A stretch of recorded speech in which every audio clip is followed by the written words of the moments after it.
Okay. I'm done with that game. Okay, now what round is this? Let's go to round 11. Maghsoodloo won again. All right, we'll skip 11. Round 10? Yeah, we didn't look at Maghsoodloo losing. So Magnus won in round 10. Then he drew rounds 11 and 12.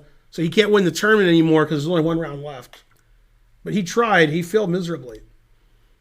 By the way, for reasons I don't understand, Maghsoodloo's a really good opponent for Magnus. Magnus has a really good score against Maghsoodloo. Every tournament, he beats him everywhere.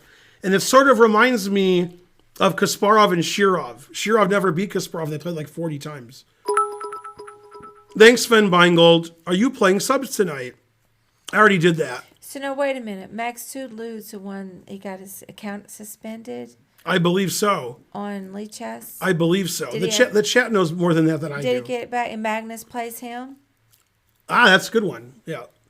He's Yeah, not we afraid to play already him? talked about that. Yeah, and I'm bringing it up again. Yeah, I don't know if he got banned on Lee Chess and Chess.com, but he got banned on at least one of them.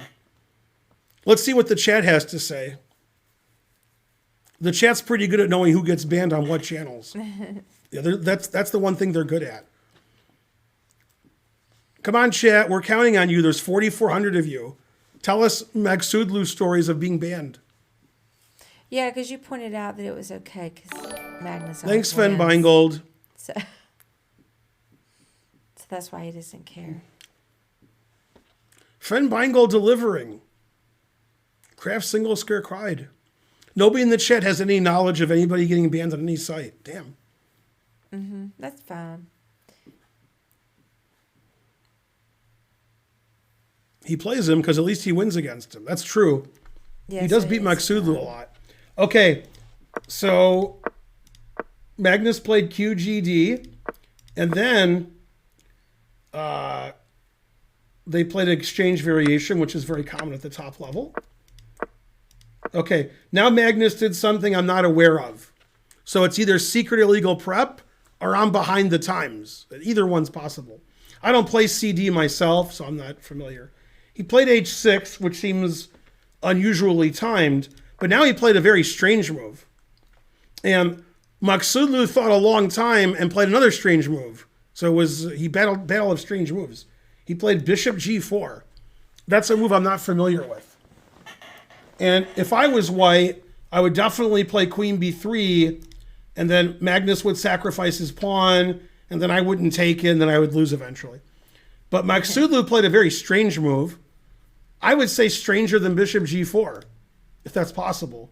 He played Queen A4 check. That's a weird move.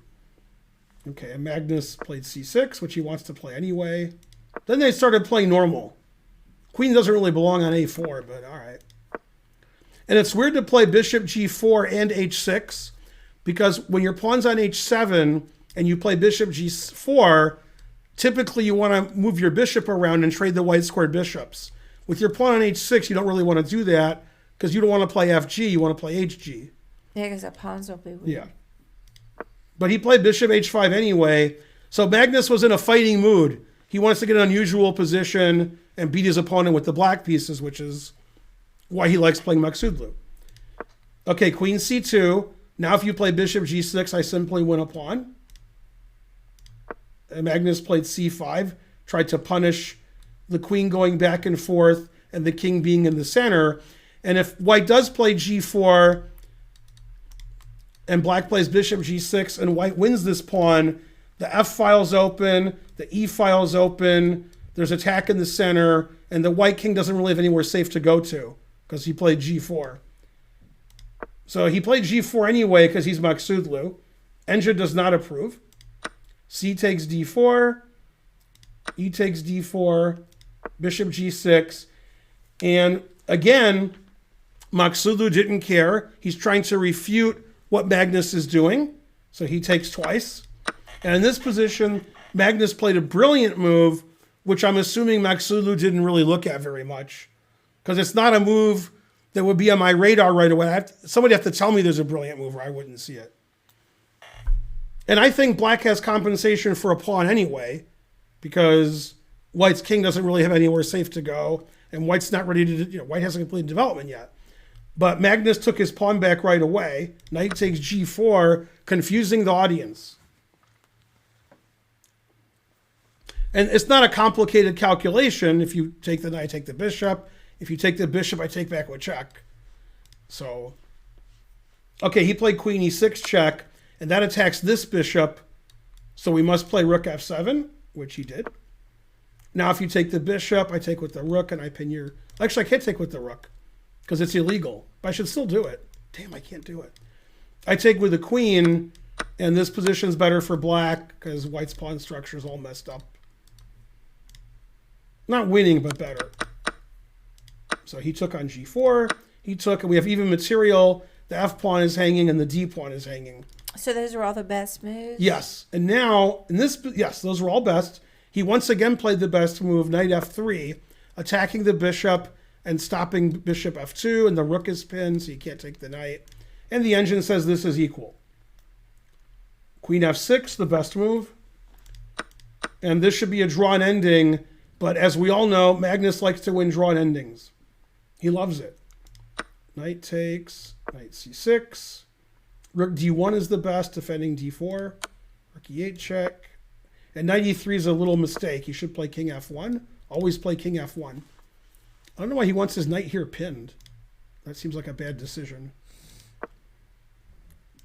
Then rook e4, threatening all of his pawns. Still a drawn position. d5. Knight b4. And in this position would be a good time for white to get his knight out of the pin and play something like king f1 or castles. But Maghsoodloo plays for the win. d6. Engine doesn't like that. Knight check. Knight takes e3. And rook takes g4. So material's equal. Black's threatening rook g2 check, winning the queen side. The bishop's attacking this pawn. I have two passed pawns. You have two passed pawns. The engine prefers black because the bishop is usually better than the knight in these open situations. But if two engines were playing, probably would be a draw. Thanks, Bowler, for gifting a sub. You're the best. Okay, he played rook d5, which is fine. Rook d7 is good. And now he made a move the engine doesn't like. He played rook to f1. Now, what I'm interested in, because I'm interested in stuff, is after rook d5, what was he going to do against this? I assume king d3, rook takes b2. Then the point of rook d5 is he can play e4, e5, or he can play d7. He can play rook c1 and get his rook active. And even though white's down a pawn here, the engine prefers white because white's rooks are active. This passed pawn's coming here. This pawn's on the 6th. And these pawns haven't moved yet. So the engine actually likes white here. So rook d5 was a really nice move. Rook d7, you can't play e4 because it's hanging. This pawn's weak. Rook f1, engine doesn't like rook f1. Bishop takes b2. Now he makes a move I don't understand. I'm trying to understand it. Okay, I give up. He plays the move rook d3. I don't know why. Okay, I don't know what that was all about. Then he played rook back to d5. Well, that's not so good. Okay, so now he's just down a pawn, and his pawns aren't dangerous in the center. So Magnus is now winning. Ooh, that's a nice tactic. Look at that tactic. Bam! See the rooks doing this and this. So we have to take everything. And Magnus is up 2 pawns. Magnus is like, take my bishop and go into the losing rook and pawn ending. If you play king e6 to keep your pawn, the knight c5 check wins your rook. Mm-hmm. No. And if king e7, the knight here attacks the rook and the pawn. So he does this to stop knight c5.